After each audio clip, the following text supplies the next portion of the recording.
The broadcast is now starting. All attendees are in listen-only mode.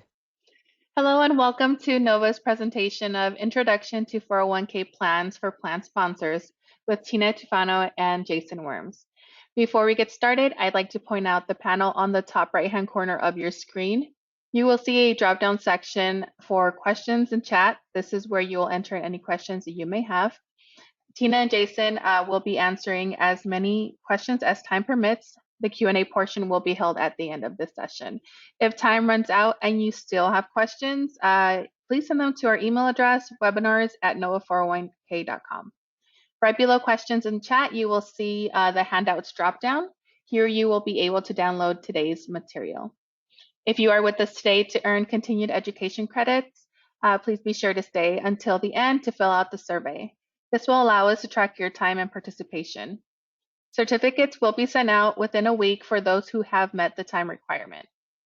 To view any webinars you may have missed and the recording of this session, you can follow us on our YouTube channel, which is Nova 401k Associates, or visit our website, which is www.nova401k.com/webinars. Thank you for joining us today. I would now like to introduce Nova Senior Accountant for our Central Region Department, Tina Tufano, and our Automation Team Leader, Jason Worms.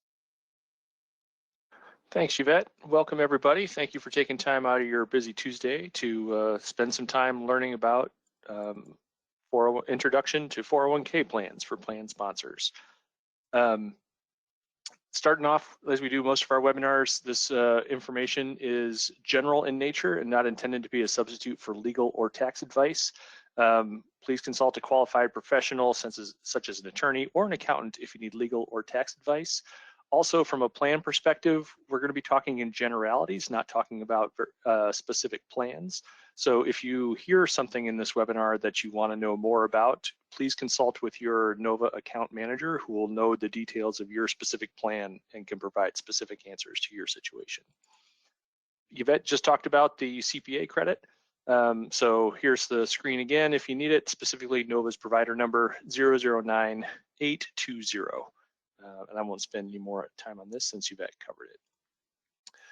Today, we're going to be talking about a couple of different things. It's an hour-and-a-half webinar, so there's a lot to get through.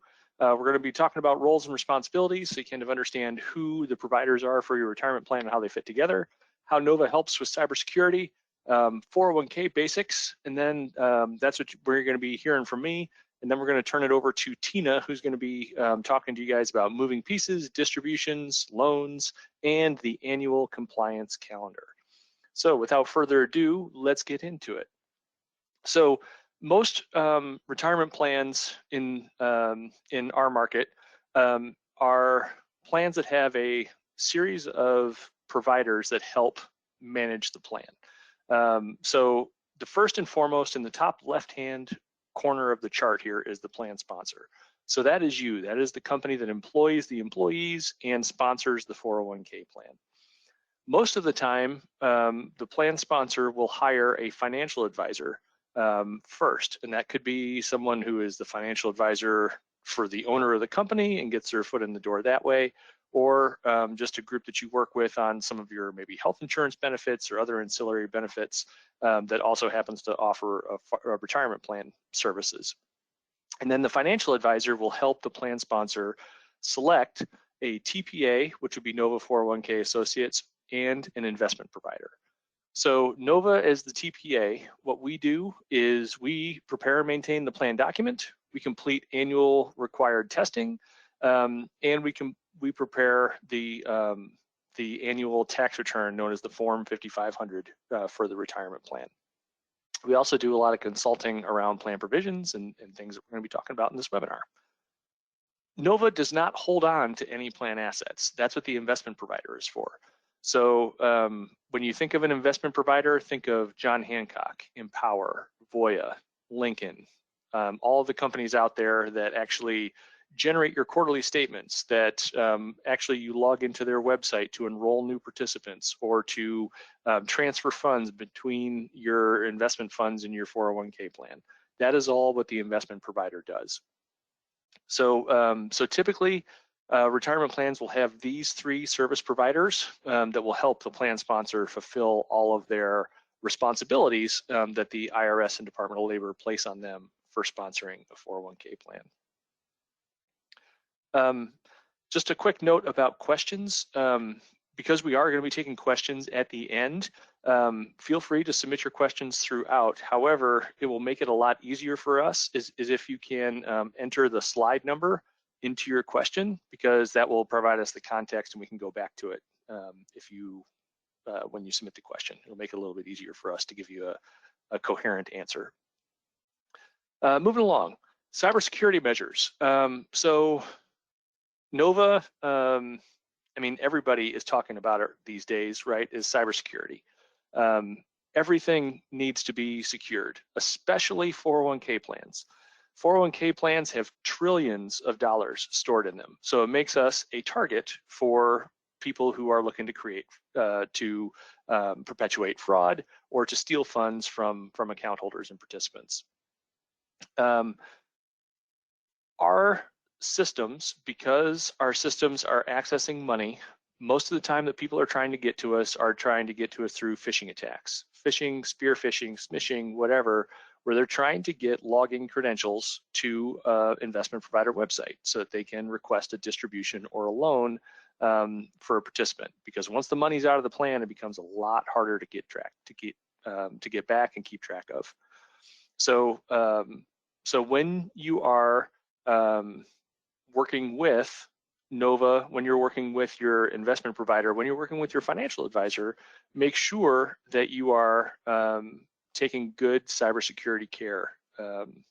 So a lot of people, when they do gain access to a person's account, they will try and do an ACH or a Fed wire of the account balance. And the reason they do that is because it's fast, right? It gets the money out of the plan fastest.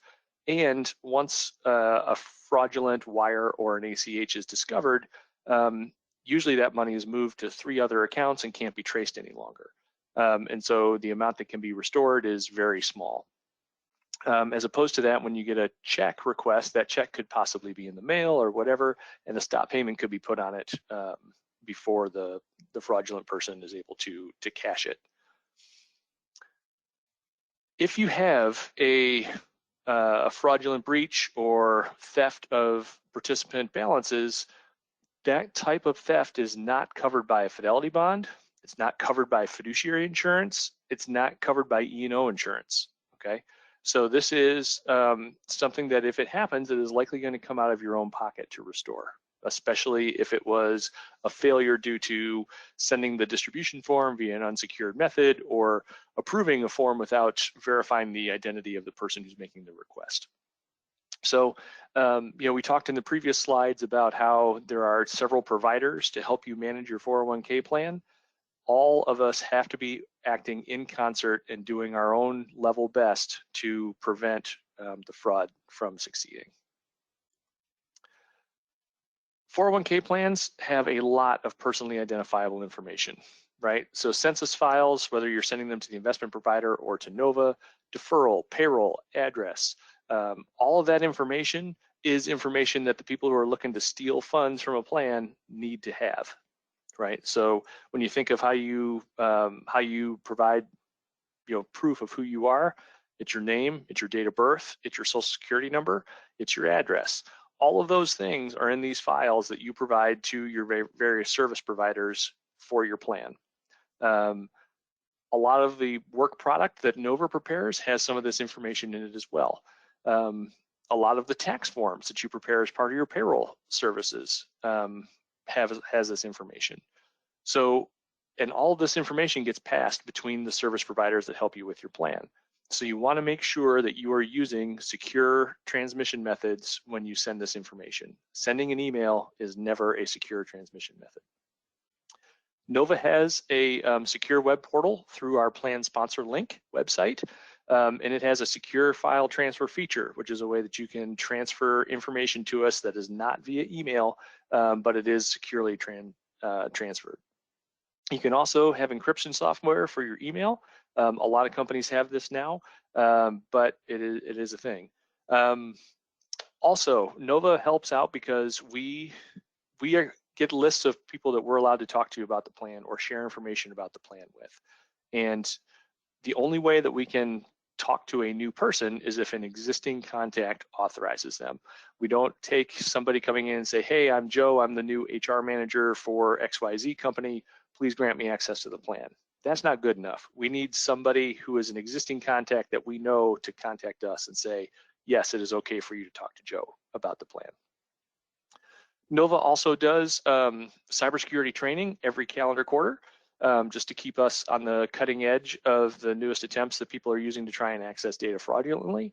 And then we also practice good password management etiquette in that we change all of our passwords at least every 90 days, and we enable two-factor authentication on every access portal that we use that it contains personally identifiable information for our clients. Just a couple of good practices: use the secure file transfer feature, use encrypted email by default. Like it doesn't hurt anything to send your account manager an email that's encrypted, even if it doesn't have any personally identifiable information on it. It gets you in good practice so that when you do send something, it's going to be covered. Limit the number of people that are copied on emails. That is a way to make sure that only the people who need to see the information actually get it, and it prevents some leakage. And then make sure that you use complex passwords and change them often. I read or heard somewhere that the most common password in the United States recently was 12345, and then the second most common password was 123456. So don't use that. Don't be that person. Use a complex password that has characters, that has numbers, has uppercase and lowercase letters, and change it often. Okay, I know it's a pain because trying to keep track of those is insane, but all it takes is one time for you to experience a security breach, and then it's much better to be preventative than trying to deal with that aftermath. Okay, enough doom and gloom with cybersecurity. We're going to move on to 401k plan basics. So we're doing this webinar from the assumption that you have zero or very little knowledge about 401k plans. So I'm going to go through a lot of this at a very basic level. If you've been doing retirement plan administration before, a lot of this will be kind of entry-level stuff, but it doesn't hurt to kind of get refreshed on these basics. So ultimately, what is a 401k plan? It gives employees an opportunity to save for retirement on a pre-tax deferred basis. So it does payroll deduction, which is an automatic deduction out of a paycheck, which is studies have shown is the best way to get somebody to save for anything. By the time people retire, their 401k is their biggest asset outside of their home, and sometimes more than their home. 401k plans have become the primary retirement plan for most people. Defined benefit plans, cash balance plans have kind of faded into the background unless you're in certain specific industries. And so the 401k plan is really the thing. It's a valuable employee benefit. It helps with to attract and retain talent, which, as we know from the Great Resignation in the last couple of years, is always a challenge. So every leg up we can take, we want to take. 401k plans give a lot of great tax benefits to the companies that sponsor them, and as a result, they have high regulation. So the IRS and the Department of Labor are the regulators for the 401k plans. They each cover different pieces, and Congress writes the rules for that the IRS and the DOL then build regulations around. Because Congress writes the rules, the next bullet point is important. Common sense does not always help. Right? So you may think that you're doing the right thing, but use the experts that you've assembled to help you run your plan. Ask them, okay? The rules frequently change. We've had two very large pieces of retirement plan related legislation pass in the last 2 years. So the rules are constantly changing. Regulations are changing even faster than that. So it's important to not put your hat on something and say that's always going to be the case. In almost all cases, your individual written plan document controls how your plan operates, okay? That is one of the main things from the IRS. Every retirement plan has to have a written plan document, and that document is going to specify how your plan operates for just about everything, okay? So when in doubt, read your plan document, or your summary plan description, or your plan highlights, something that you have that lists the provisions of your plan. So we talked about our regulators. The IRS does compliance with federal statute and IRS regulation. Pretty much what the IRS is saying is that their job is to make sure that the company earns the tax incentives that a 401k plan gets by making sure that the owners of the company and the highly paid individuals of the company do not benefit at a greater rate than the other employees of the company. Okay, they're essentially the fairness police, and that's called non-discrimination testing. The other piece that they do is they make sure that that taxing applies appropriately for the accounts. So when a participant takes a distribution, it's taxed appropriately. When contributions are made to the plan by the employer, that the employer takes the appropriate tax deduction. The last thing that they do is they're the ones who determine what needs to be in the plan document and how often it needs to be changed. So they're the ones that will tell NOVA, hey, this new piece of legislation just passed at the end of last year. These are the steps you need to take to update the plan document, and we will work to do that for you as the plan sponsor. The Department of Labor deals with the employee side of the equation, right? So the Department of Labor is going to be interested in, are you doing, providing notices, treating your employees the way that they should be treated, okay? The biggest thing for the Department of Labor, if you take nothing else away from this webinar, it's going to be about contributions and loan repayments being deposited timely, okay? Whether it's you that does this or whether it's a person on your staff, this is the most important thing, and nearly every plan sponsor in the United States messes this up at least once in their plan history, okay? So we're going to talk more about deposit timing in a minute, but this is the biggest thing that we're going to be talking about all day. Okay, so this one should be flashing and starred and all that kind of stuff. Okay, the Department of Labor monitors that. They also monitor if your lineup offered to participants is prudent. So if you've heard any of the stories where lawsuits are coming in, where we got some law firm saying that the expense ratio is too high, that the investments weren't good, that there was a cheaper option elsewhere or something that performed better elsewhere. That's what they're trying to sue about here, is this lineup offered to participants is prudent, and it also ties into the expenses paid by the plan are reasonable.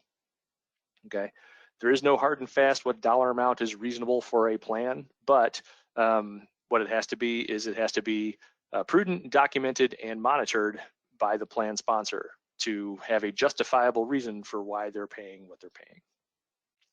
The last thing that the DOL handles is the Form 5500.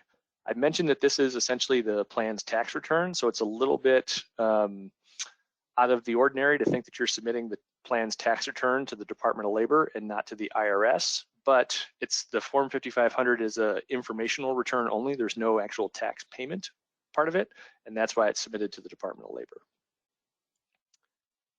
Okay, now we're going to be digging into the plan document. So your plan is going to have certain things in it. Every plan has to have these. Has to have eligibility provisions, entry dates, compensation definition, employer contributions, and vesting. Okay, there's a whole bunch of other stuff that's in your plan as well, but these are big. Okay, if you don't know how these work for your plan, you should take the time to learn it. Okay. Eligibility is just how a person joins the plan, what they have to do before they're able to join the plan. Entry dates is once they meet the eligibility provisions, when do they actually join the plan and can start contributing themselves. Compensation, just as importantly, is what compensation can they make their contributions based off of, right? And we'll talk about some of this stuff in there. Employer contributions, once your compensation is determined, do you as a company, as the employer, make any contributions on your employees' behalf? And then the last thing on this slide is vesting, which is basically how long does a person have to work for you before they're able to keep the employer contributions that you put into their account. Okay, so these all kind of flow into each other, and they're all very important things to know and understand about your retirement plan. Like I mentioned before, plan documents have to be amended timely. So I mentioned also earlier that there were 2 very large pieces of retirement plan legislation in the past 2 years. So every once in a while, the IRS is going to say that we need to update the plan document in order to accommodate these changes. These are what we call restatements, and they happen about every 6 years.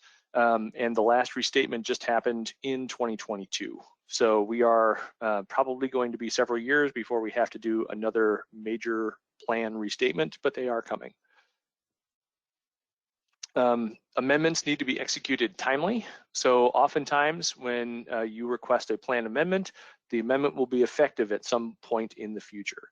And it is important that the document gets signed before the effective date, right? So if we've got an amendment that's effective May 1st of 2023, that plan document has to be signed prior to that May 1st, 2023. If it isn't, then we have to change the amendment to a future effective date so that the signature can be applied timely. So that's what these last 2 bullet points are getting at. All right, a couple of examples talking about those items for the plan that I mentioned in a previous slide. So this is talking about eligibility. A plan sponsor wants to exclude hourly employees from the 401k plan. The plan document has to be written to exclude hourly employees. So if your eligibility provision does not say that hourly employees are excluded and therefore not allowed to participate in the plan, then you can't keep them out. Okay, they have to be able to be added into the plan. If you exclude types of employees, then there's additional IRS testing that is required to make sure that that exclusion does not benefit primarily the owners and the highly paid employees. Okay, we'll talk more about that non-discrimination testing here in a few minutes.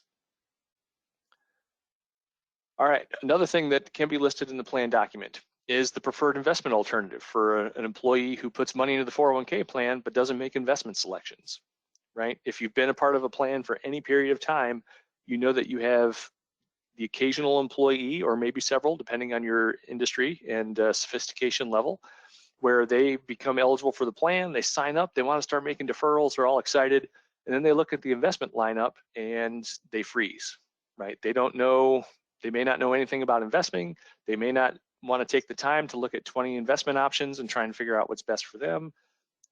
Either way, your plan has to specify where that money gets invested if they don't make an election themselves. Okay? So that's another thing that's in the plan document. If you do not make one of those elections, according to the Department of Labor, a balanced fund or a life cycle fund is the preferred option. That is in contrast to a money market fund or a stable value fund like had been used in the past. Okay. Generally speaking, the investment advisor that you have for the plan will help you select this default investment option, and they will help you select one that complies with the Department of Labor regulations. All right, we talked about this earlier, coming back to it, deposit timing, right? If you are a small plan, which means that you have less than 100 participants at the beginning of the year, then you have 7 business days after the day the amounts were withheld from the employee's pay to make the deposit into the 401k plan.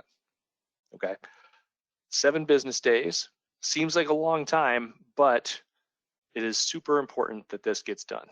Okay, like I said, probably every 401k plan sponsor in the United States has screwed this up at some point. Okay, for varying reasons. Could be the payroll person goes on vacation, could be they change payroll providers, could be they changed investment providers.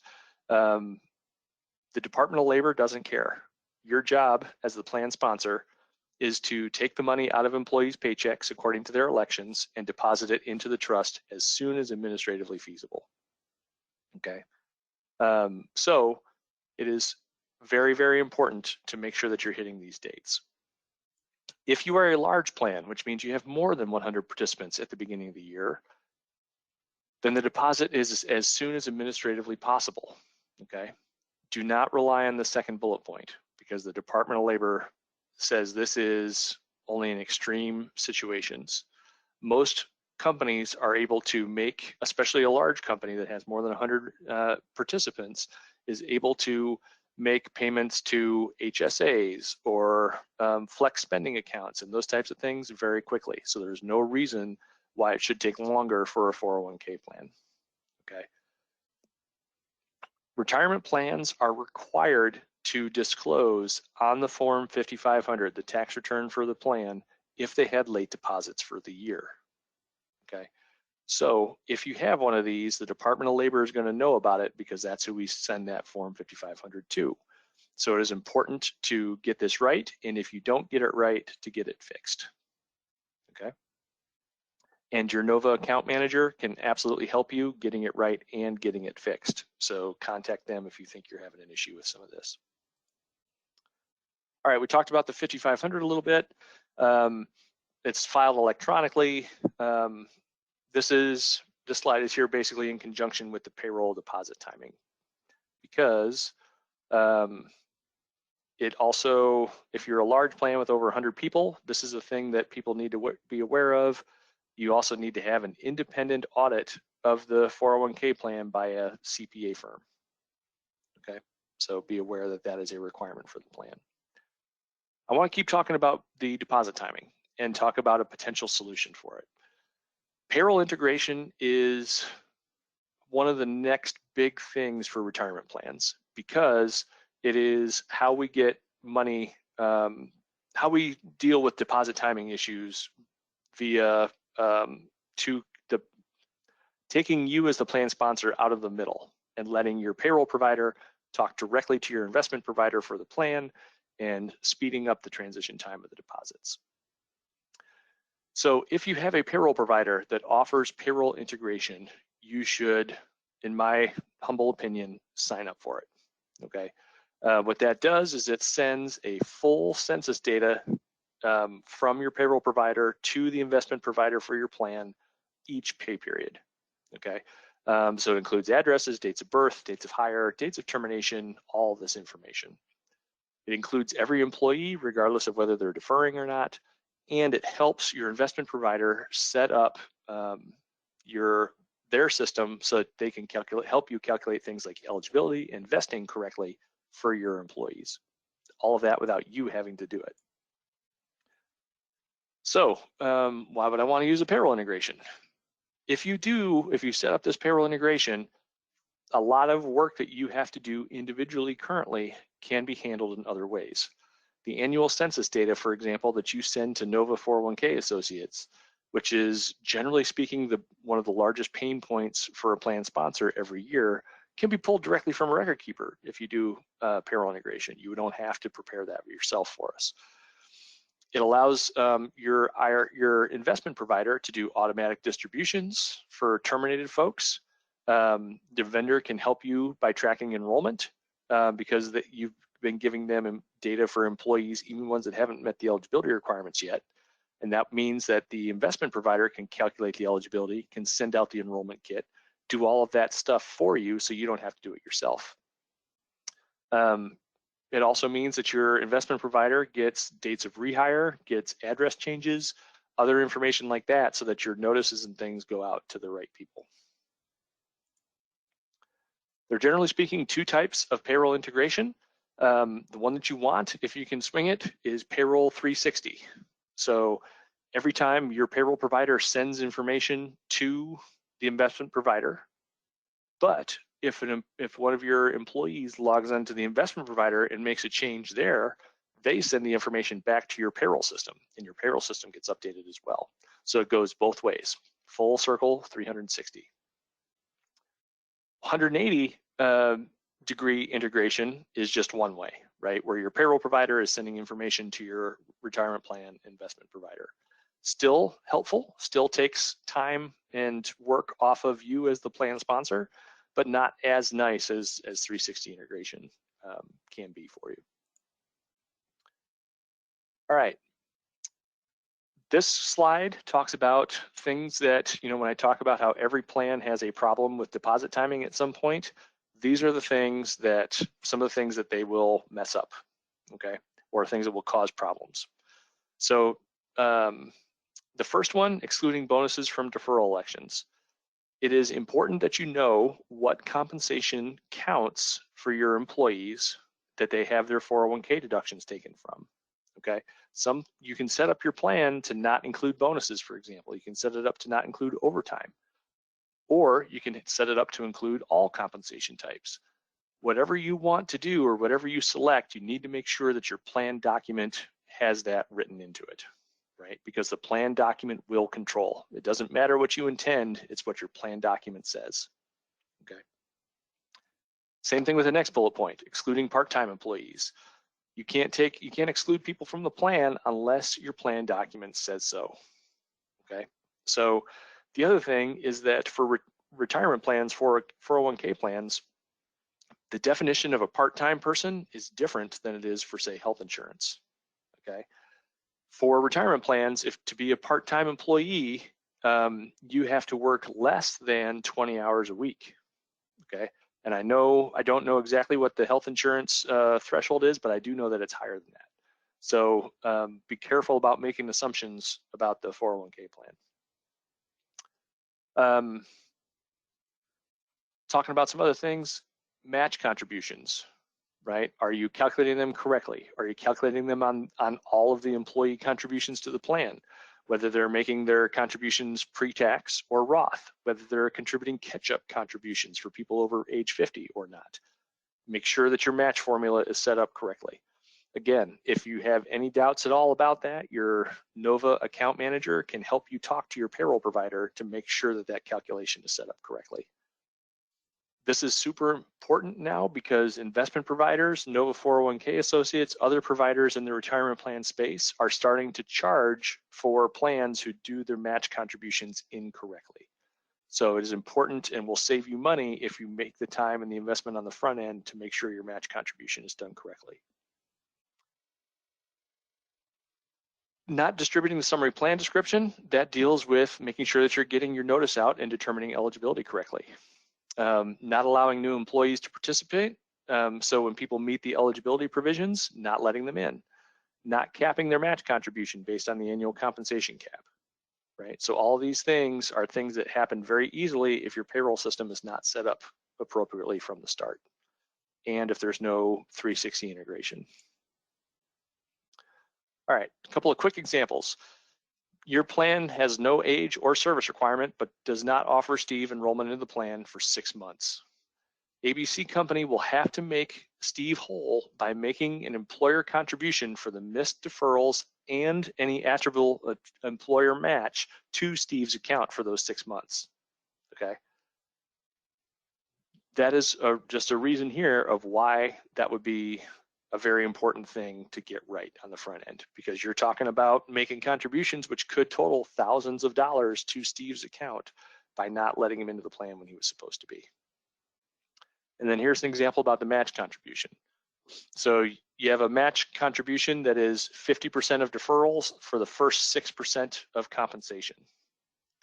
So so the maximum match is 9,900, right? So what happens if, if you continue to make match contributions without capping the compensation at $330,000, then this person is going to receive more than 9,900, and that excess amount is going to have to be removed from their account. Okay, nobody likes to be the employee that you have to go up to and say, hey, we did your match wrong, we got to take $3,000 out of your 401k plan account. Right? That's only going to invite more questions and potentially upset employee, right? Especially when you're dealing with people that are making these super high dollar amounts.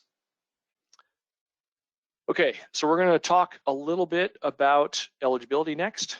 So you got 1 year is the maximum wait period, and age 21 is the maximum age you can require a person to be. Okay. We're not going to dig into some of this stuff too much because I'm running a little bit long and I want to make sure that I give Tina enough time and have enough time for you guys to do questions.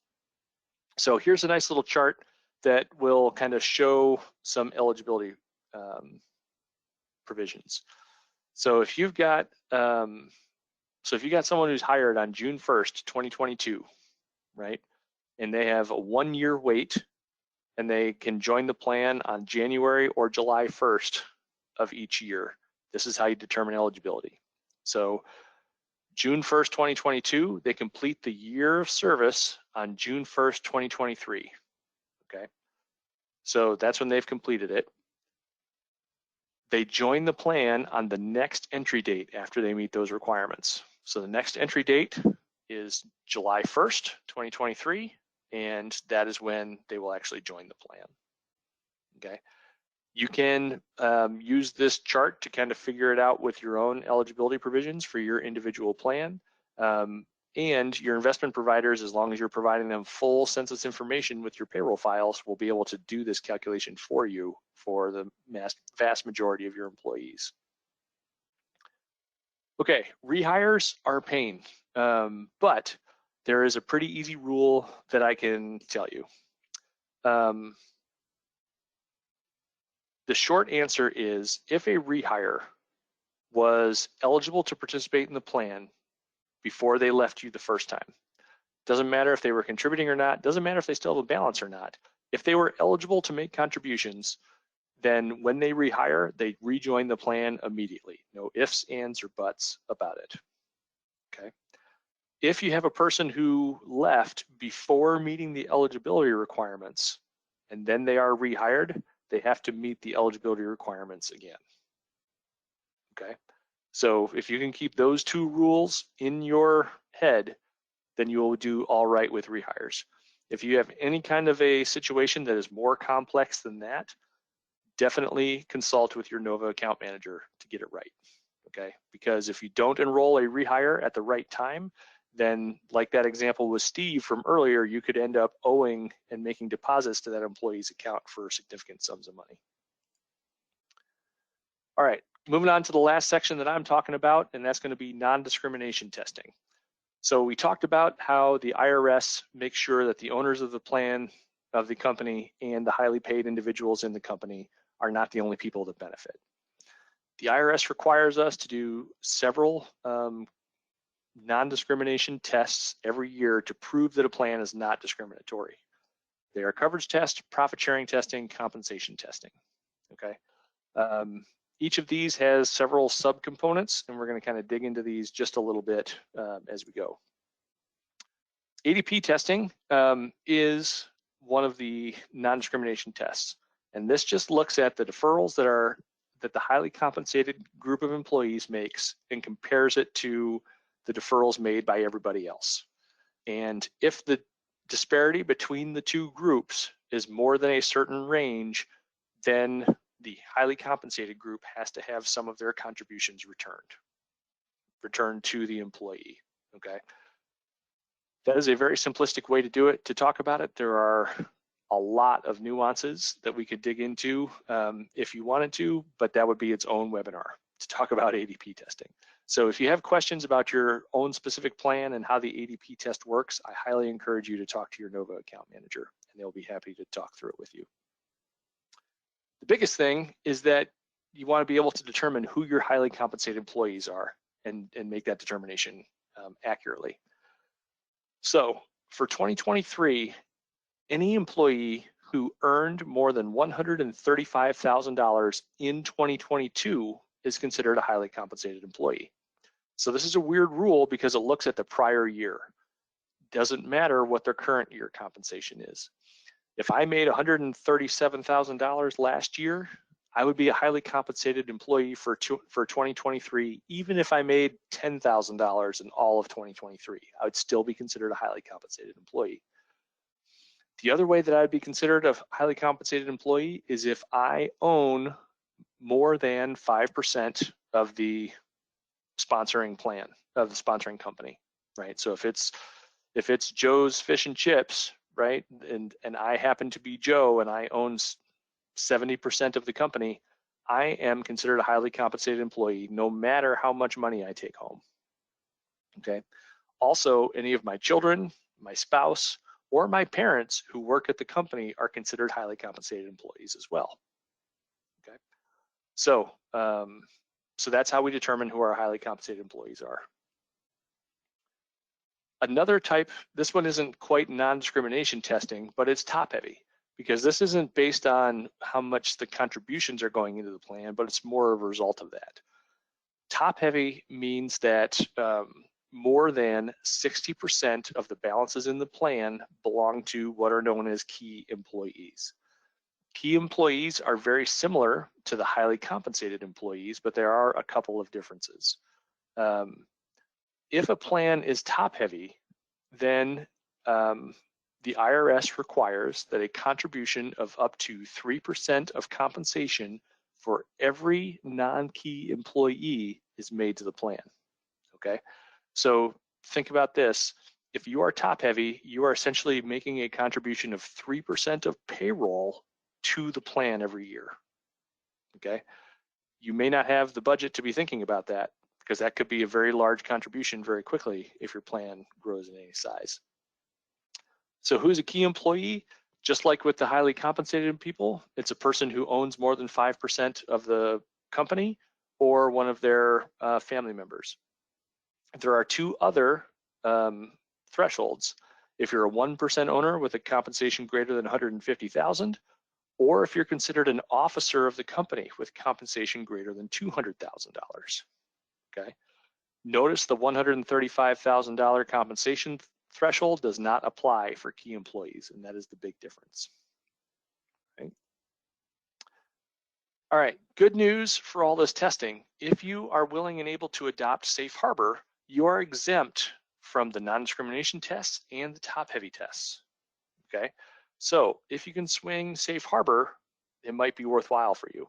What does Safe Harbor entail? There are two types of Safe Harbor plans. There's a match Safe Harbor, which means that it is a contribution that is made by the employer, but in order to receive it, an employee has to put in some of their own money, okay? The other option is what's called a non-elective contribution, which means that every person who is eligible for the plan gets the contribution whether they choose to contribute or not, okay? So there's two ways to get Safe Harbor money into the plan, but the contribution has to be 100% vested, which can be a bugaboo for some plan sponsors. The contribution is required. You can't back out of it because you're having a poor year. So there are strings attached because it does exempt you from a lot of big time potential problems for your plan, okay? So that is a real quick talk. If you are considering Safe Harbor, you definitely want to consult with your Nova account manager because they can talk through your individual case. They can talk through which type of Safe Harbor would work best for you and give you more details on the match formulas, for example, or the non-elective employee percentages.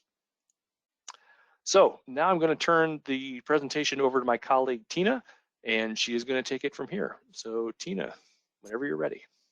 Awesome. Thanks, Jason. Let's see. Let me get this set up here. Okay. Can you see my screen? Yep, Yes, we can. good. Go ahead. Awesome. Thank you. Hi, everyone, and welcome to the introduction to 401k plans. I'm assuming most of you are new to Nova, so welcome as a new client. And thank you for giving us the opportunity to service you as your TPA. And if this is a new 401k plan for you, then congratulations. And okay, so I'm going to take it from moving pieces. Jason mentioned it a little bit earlier about some of the different roles and responsibilities between the record keeper or investment provider, the third-party administrator, and the investment advisor. So we stuck this page into your handout so that we can, as a summary and as a reminder of some of those roles and responsibilities, as we move forward, I'm going to talk about distributions and loans. How do participants get their money out of the plan? Of course, all participants want to know that. How can I get my money out of the plan? And also, we have a great calendar of important dates for things that you can expect each year. Okay.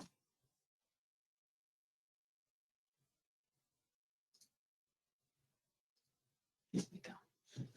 Okay. So how does the money get to the record keeper? Most record keepers will have a secure website for you to submit your employee and or employer contributions to the plan. So you'll want to become familiar with that if you haven't already. This is when you're going to provide a breakdown of the contributions by type. For example, employee pre-tax deferrals. If you have Roth deferrals, those will be in a separate bucket, or employer matching contributions, safe harbor contributions, profit sharing contributions. You're going to break this down for the record keeper when you submit your contribution deposit so that they can put it in the appropriate bucket for each of the participants and they can track that. And then the record keeper will keep track of the contributions and the earnings by that contribution type for each of the participants. This is a common question: who calculates the employer matching contribution? If you are calculating it on a payroll by payroll basis, the match is usually calculated by your payroll company, whether that's a separate outside payroll company or if it's done internally. Payroll is responsible for calculating the matching contributions. This is very common. A lot of employers do choose to deposit matching contributions on a payroll basis instead of waiting until the end of the year. If it's an annual match, the match can be calculated by NOVA.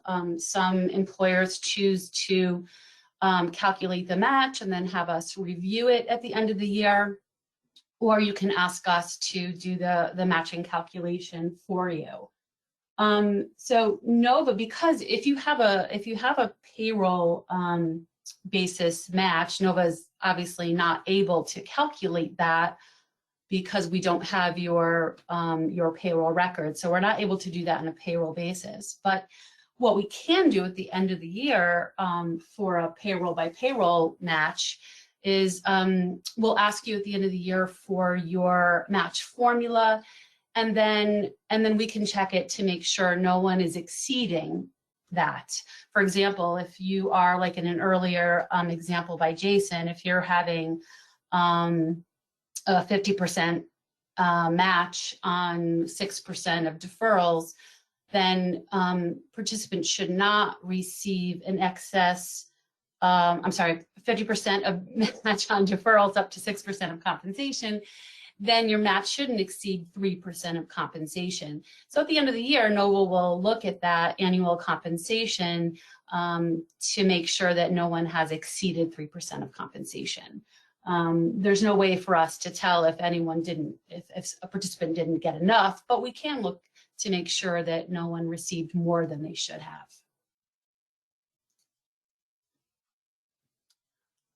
Okay, preparing the 5,500. Unless you have a special arrangement, NOVA does prepare the Form 5,500. We'll talk about the due date later on, but it is an annual informational return, as Jason mentioned. The plan sponsor is responsible for reviewing the 5,500 though, and signing it electronically.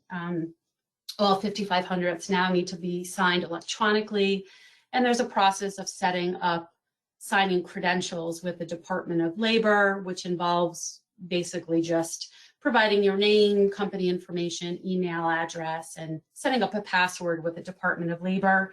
And then NOVA will send the 5,500 to you when it is ready electronically, provide a link for you to sign the review and sign the 5,500. And your NOVA account manager will provide you with all that information. We'll let you know how you can get your signing credentials from the Department of Labor.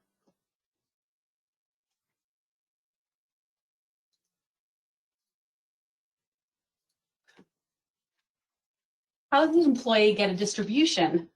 get distribution paperwork upon termination. Well, we do suggest that the employer provides distribution paperwork to employees when they terminate. At the time that you're providing COBRA notices or a part of any exit interviews, that's a good opportunity to remind them that they do have a balance in the plan and that it's available for distribution. Upon request, we can also mail this information to employees. In addition, most record keepers do offer the availability to request distributions online on their website, where participants can go in and request a distribution themselves if they've terminated employees, terminated employment, excuse me. Okay. So this is on required annual notices that need to be distributed to participants. Who is responsible for providing these notices? Generally, it is the plan sponsor that is required to provide the notices. However, there are options for utilizing other resources for assisting you in doing that. The summary plan description is the first notice on our list, and that is a summary of the document provision in layman's terms for participants to understand. As most of you, I'm sure, have seen the plan document or the adoption agreement, it's quite big and has lots of checkboxes and different options. This is a summary that is provided to participants so they can just see what applies to this plan and what the plan features are that have been selected by the plan sponsor. A good time to distribute this, and it is required to be, like I said, distributed to participants. A good time to do that is with enrollment material. When you're signing participants up, you're letting them know that they're eligible to participate in the plan. The next one is the summary annual report. This is a 1 to 2 page summary of the Form 5500 filing. So when we send out the Form 5500 each year, the summary annual report will be part of that, of what you receive.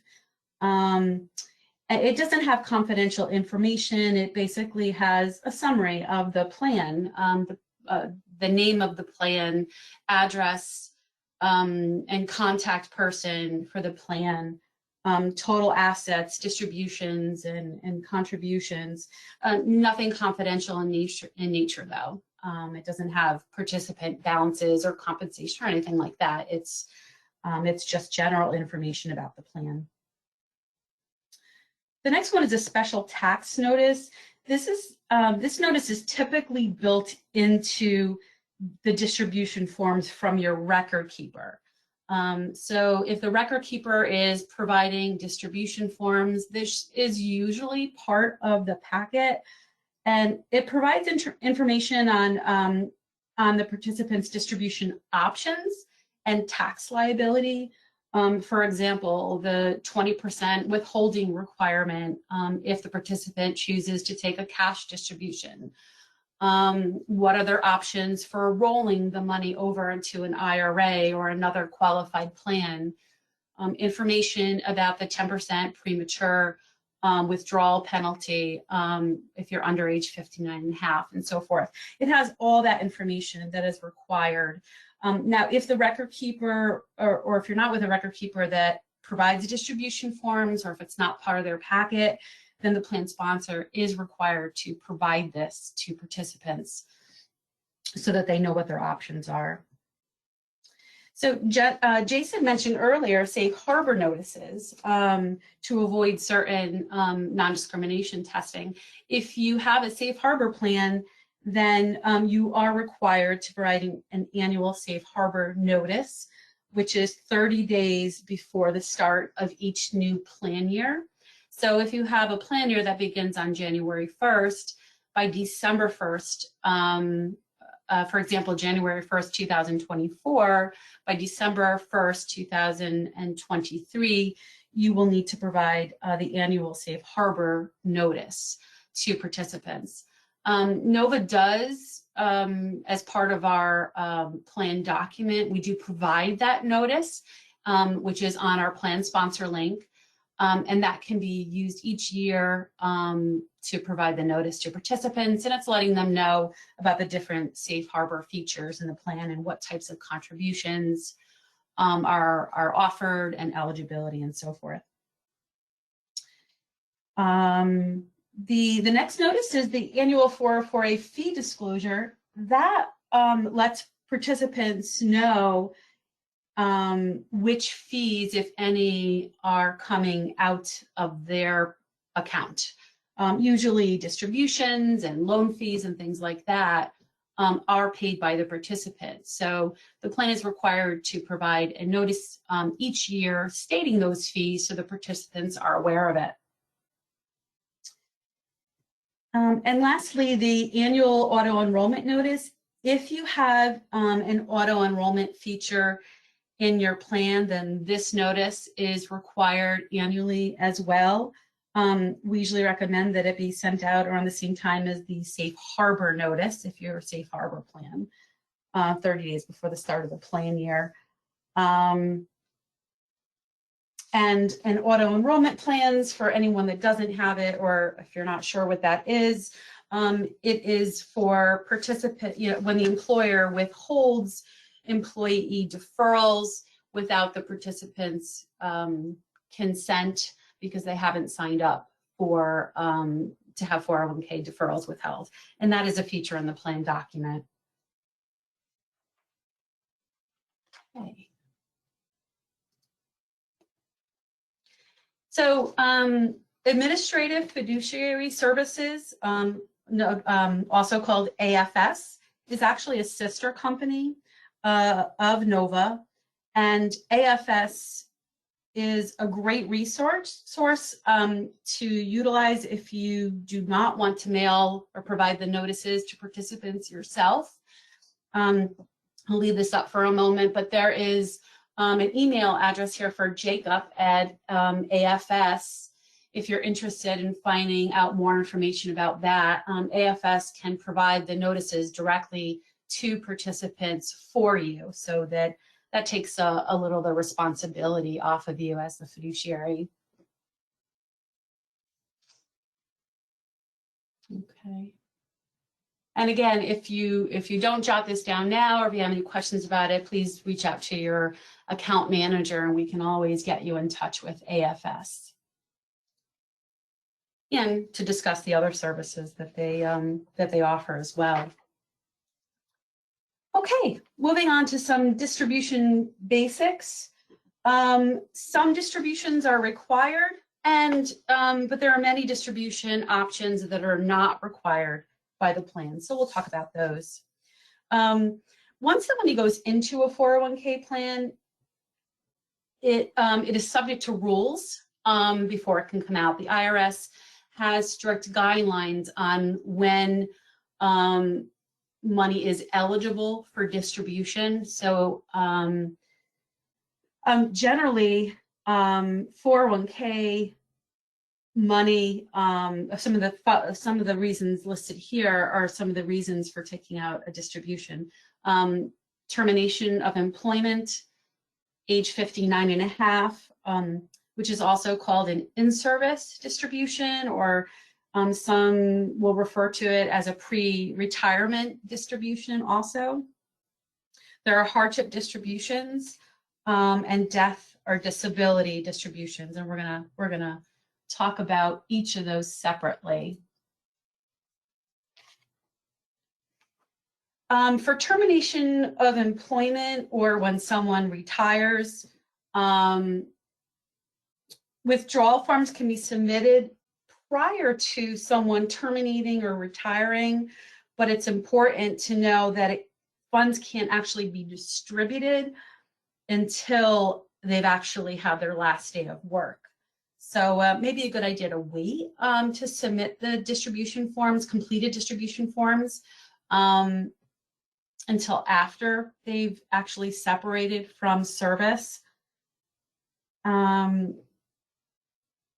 Many record keepers will not distribute the funds until after the final payroll contribution is received. But again, a good idea to wait until after all deposits are made before you actually submit a distribution request. Because otherwise, if you submit a distribution request and it gets processed before their last contribution hits the account, then now you've got residual money in the account. And typically record keepers will not automatically distribute those residual amounts, and maybe another distribution request has to be submitted. So just something to keep in mind. And then just a reminder here that the special tax notice that we talked about a few slides ago is required to be provided upon distribution so that a participant knows what their options are.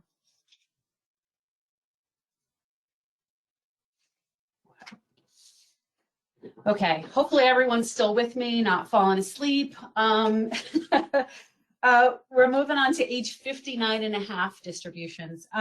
So in-service distributions, this is for participants who are still actively employed but are looking to take their money out of the plan. You know, maybe they want to start making preparations for their retirement while they're still working. Maybe they have bills to pay, or whatever they want to do with their money and taking the cash distribution. Or maybe they want to roll their money into another investment vehicle. So, so age 59 and a half distributions are optional. They are not required. So the plan document needs to specify that the plan allows in-service distributions and when it allows in-service distributions. There are so many different options. It can allow in-service distributions from just certain types of money, or only money that's 100% vested. So those are the small little details that are in the adoption agreement, and your account manager can help you understand all those requirements.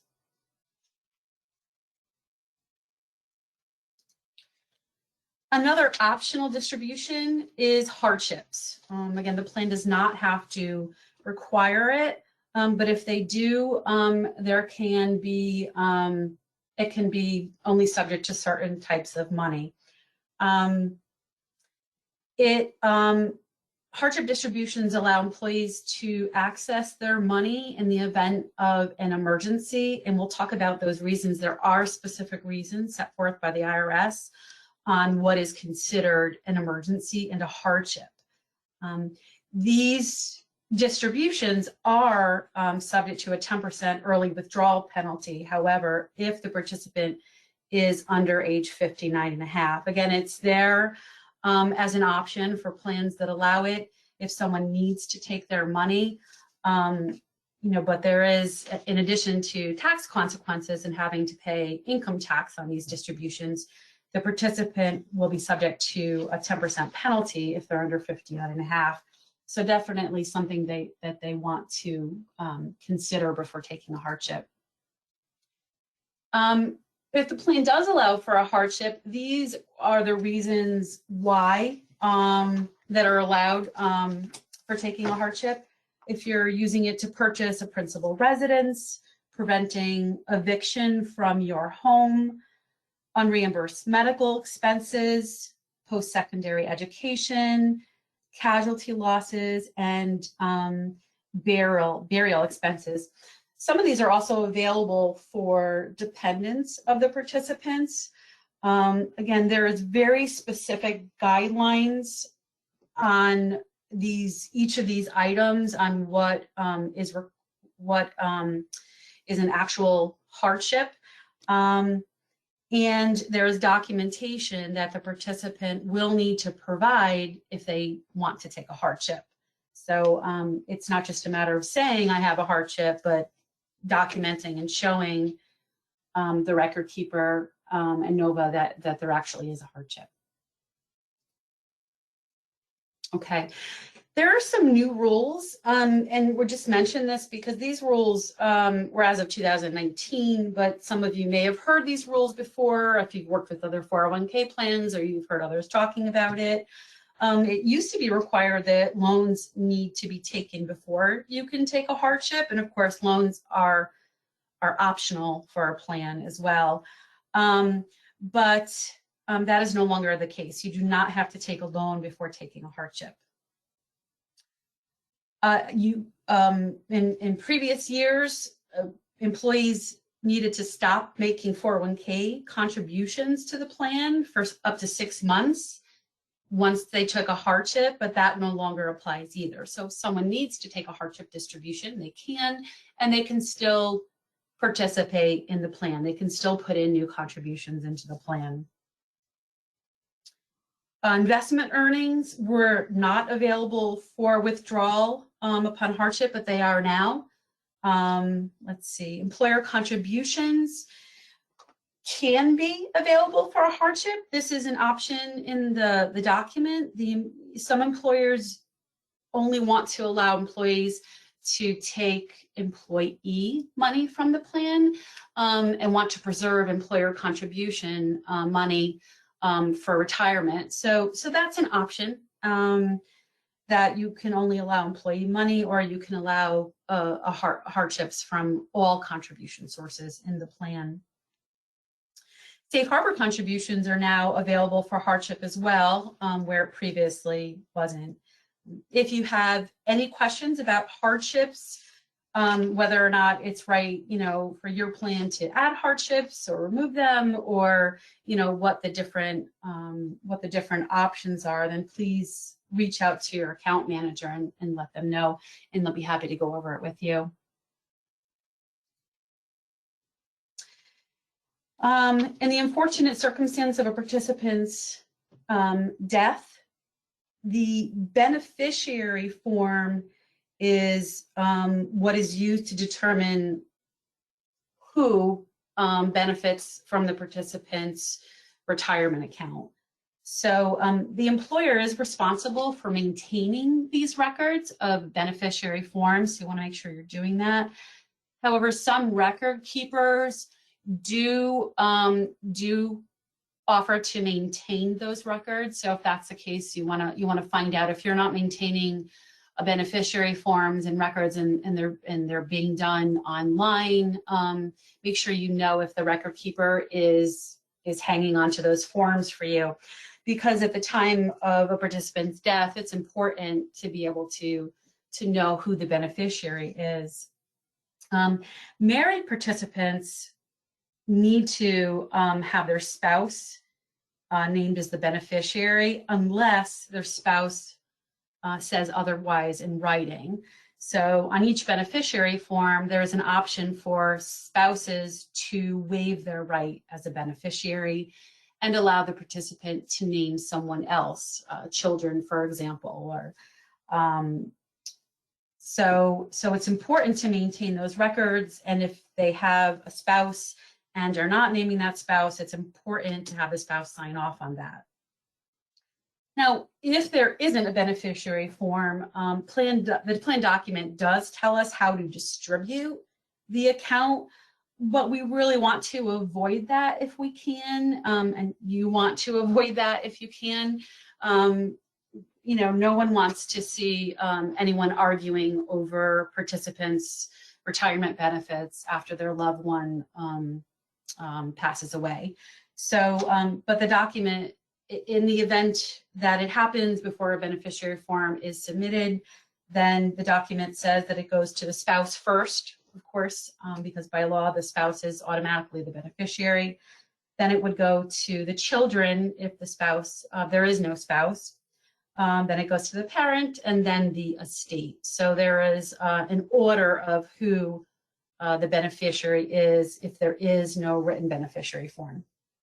But again, better to avoid that and not have to deal with that. Okay. Age 72 distributions.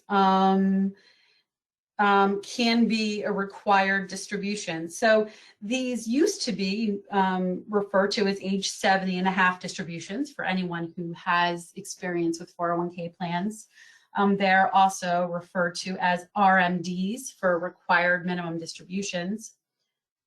So the change is, the age has changed from age 70 and a half to 72 just recently. And so for employees that turn age 72, if they are still employed, they do not need to take a required minimum distribution from the plan unless they are an owner. So once an owner becomes 72, they are always required to start taking minimum distributions. A non-owner is required to take an RMD the later of the year that they turn age 72, or they actually retire and separate from service. So it's important to let us know, and for other reasons also, but to let us know when an employee or an owner, separates from service or retires, so that we can help you keep track of that and know when minimum distributions are required. I actually just had an interesting situation this morning, where I was notified of a participant that separated from service on December 31st, 2022. We were not otherwise aware of that. And so that participant is required to take a distribution by April 1st of 2020. I'm sorry, yeah, April 1st of 2023. So the distribution wasn't processed because no one knew that this participant had terminated. So it's really important to let us know if someone is coming up on age 72 and or their retirement. Please reach out to your account manager and ask what the requirement is so that we can help walk you through it and make sure that these distributions are on time. So the first distribution that is required is the April 1st, after the year in which the participant turns age 72 or separates from service, again for non-owners. But for owners, it's the April 1st following the year in which they turn 72. So really important to let us know about that. And of course, even though they're age 72 and required to take distributions, as an owner still in the plan, they can still contribute to the plan. It doesn't stop them from contributing to the plan. So that's an important thing to note. Okay, quadros are typically, they're typically related to a divorce, if there's a divorce decree. It's called a qualified domestic relations order. We call it a quadro. And it's when a portion or all of the account is assigned to an ex-spouse. The rules are definitely complicated. There are lots of requirements. So if you have someone a participant who says, I have a quadro or a domestic relations order, please let your account manager know so that we can help you with this. NOVA does review quadros to make sure it meets all of the qualifications, making it a qualified domestic relations order before anything is processed. Any distributions are processed. So again, I mean, domestic relations order can be reviewed before they're signed. And once it's reviewed, then it can be, the attorney usually will submit either for for either spouse, will submit it to the court to be signed. And at that point, it can be distributed if all of the other requirements are met. So please reach out to your account manager if you have any quadros. So most plans don't require spousal consent for distributions, but some plans do. If they do, it's required for amounts over $5,000.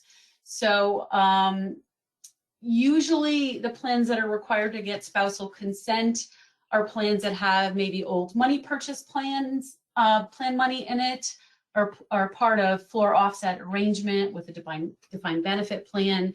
So if you're not sure, reach out to us and let us know. But if this is just strictly a 401k plan, doesn't have any other money in it, then chances are good that you do not need to get spousal consent.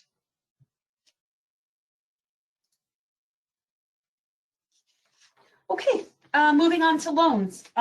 Loans are optional. It's not required to allow loans, but there are lots of rules related to loans. So if your plan allows for loans, you will have a loan policy or loan procedures that state all the different requirements for a loan. If there are requirements to get a loan, what the minimum amount is, the maximum amount, interest rate. Sometimes, often Nova provides this with your plan document, and sometimes the record keeper actually has their own separate loan policy. So it's important to have a copy of that loan policy and to be able to provide a copy to participants so that they understand it. And it includes, again, all the information that I mentioned, and also information on what happens if a loan defaults. So this is not a taxable event. If participants take a loan from the plan, it is not taxable. They're not penalized. Their payments go back into their account along with the principal and interest payments go back into their account.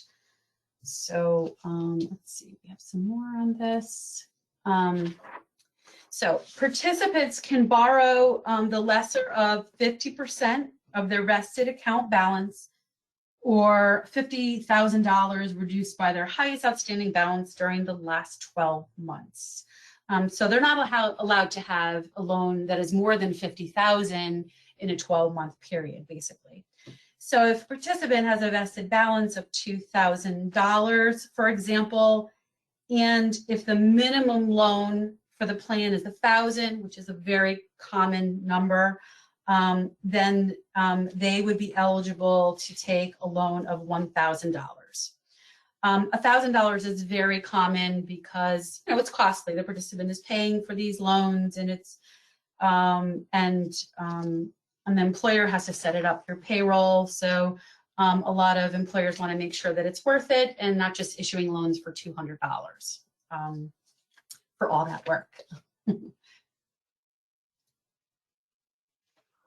Loans are required to have a reasonable interest rate that is usually in the loan policy, as I mentioned. Typically, that rate is prime plus 2%. All loans need to be repaid within 5 years, unless it's a residential mortgage loan, and then the plan is allowed to extend the amortization period beyond 5 years. Payments are generally made through payroll deduction on an after-tax basis. This is great, and this is definitely how you want to have it set up, and that's because it avoids having to deal with defaults. You're not worrying about participants sending checks into the plan. I mean, it could get really messy and time-consuming. So we always suggest that to avoid those issues, that it be paid through payroll deduction only. So if someone terminates employment, obviously their payroll deductions will stop, and the loan generally becomes due at that time. So either they would pay it off, or it would become taxable to the participant. And that would include the 10% premature withdrawal penalty that we briefly mentioned earlier if they are under age 59 and a half. Okay.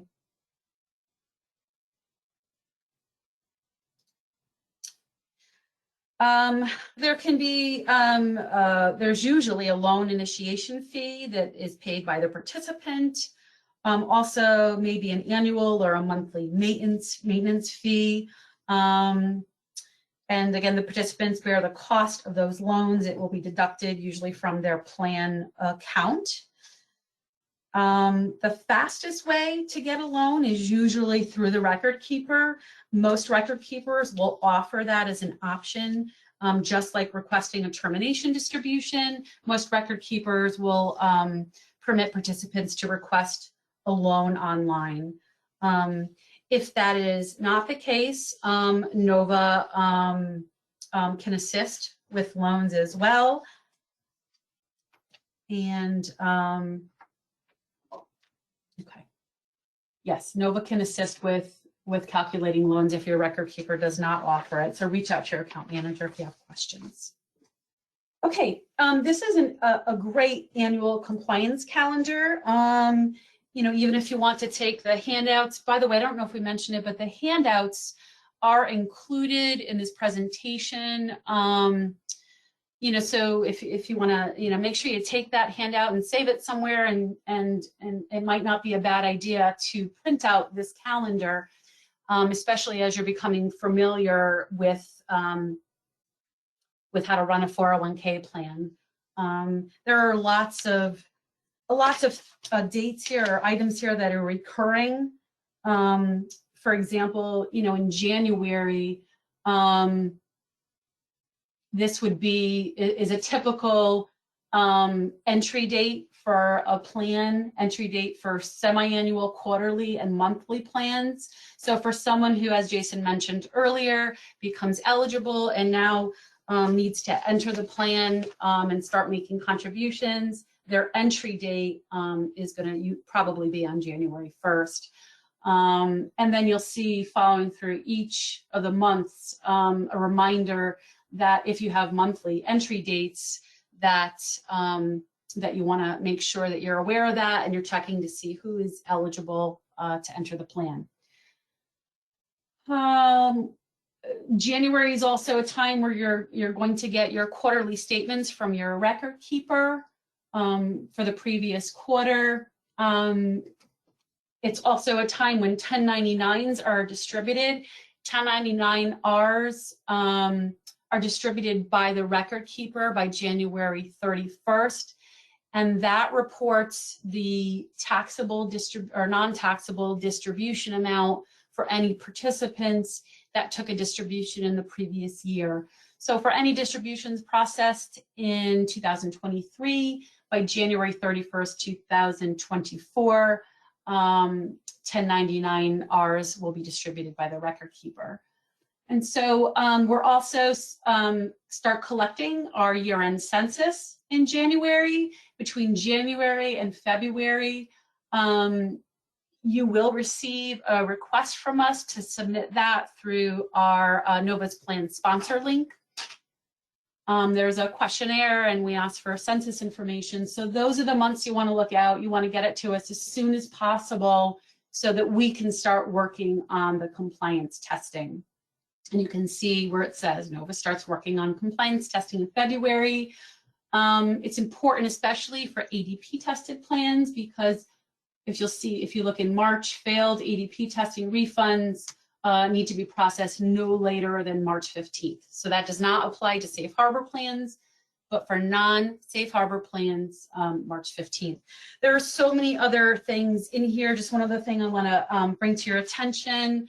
On the next slide is the deadline in April for age 72 distributions. So we talked about that earlier, April 1st being the required beginning date for anyone new who starts, who is eligible for a distribution at age 72. The handout says April 15th. That is an error, but this is correct. It is April 1st. Also, April is when excess 402G refunds are due. So if someone exceeds the maximum deferral dollar limit, it's due then. So it's really important that we start getting the census in and be able to do the testing on time. I'm trying to fly through this as quickly as I can because I know we want to try to take a couple of questions. You'll see in May, if you have a large plan over 100 participants, as Jason mentioned, you should be starting to prepare for an audit with the accounting firm that's doing that for you for the Form 5500. And let's see, plans, Form 5500 is due July 31st without an extension for all plans that have a year end ending December 31st.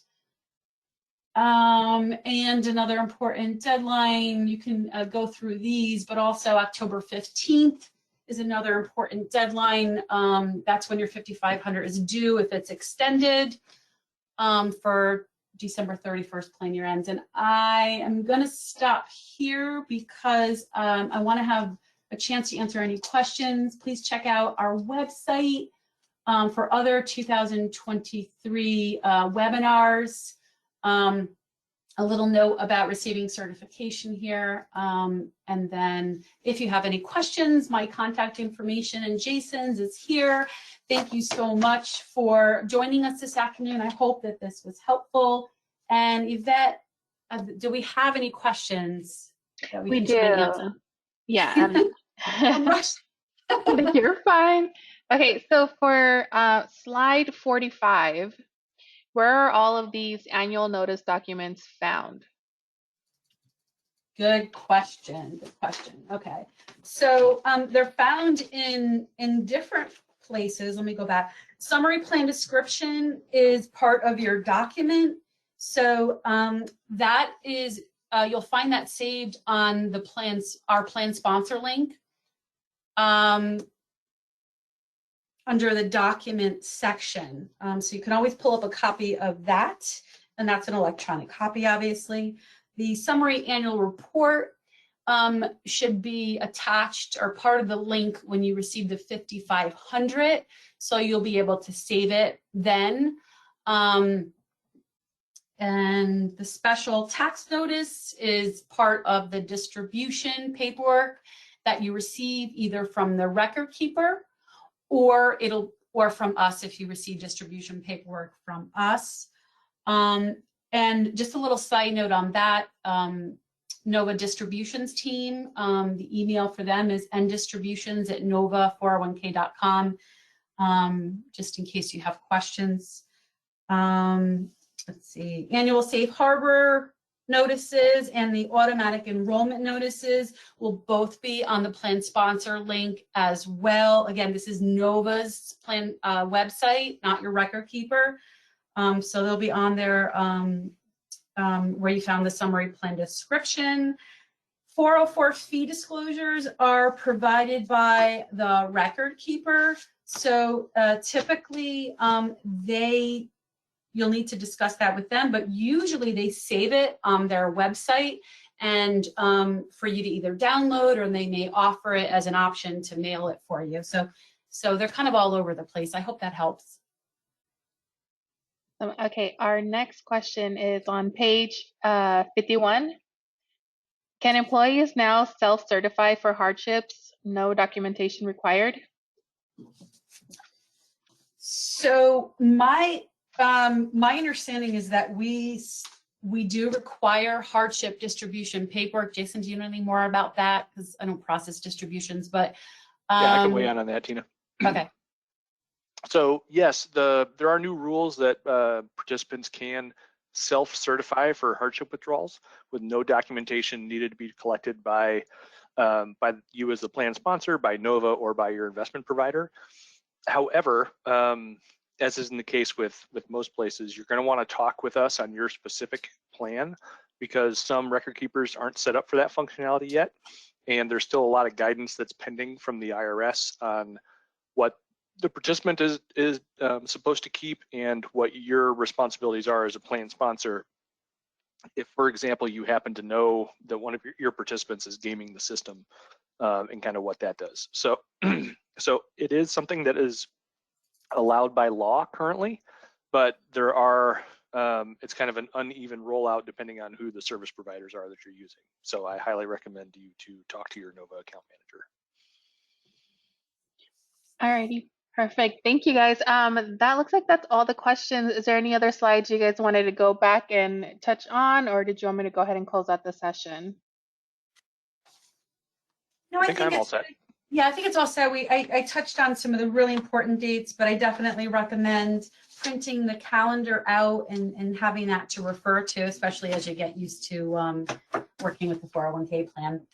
Alrighty, perfect. Well, just a reminder, go ahead and fill out the survey, the pop-out survey at the end of this webinar so that we may track who will be needing a certificate. If you have any questions, be sure to go ahead and reach out to Jason and Tina directly, or you can email us at webinars@nova401k.com. To view any webinars you may have missed and the recording of this session, you can follow us on our YouTube channel, which is Nova 401k Associates, or visit our website, which is www.nova401k.com/webinars. Thank you, Tina and Jason, for your time today, and thanks again to everyone for joining. We hope you enjoy the rest of your day. Bye. Have a great afternoon, everyone. Bye-bye.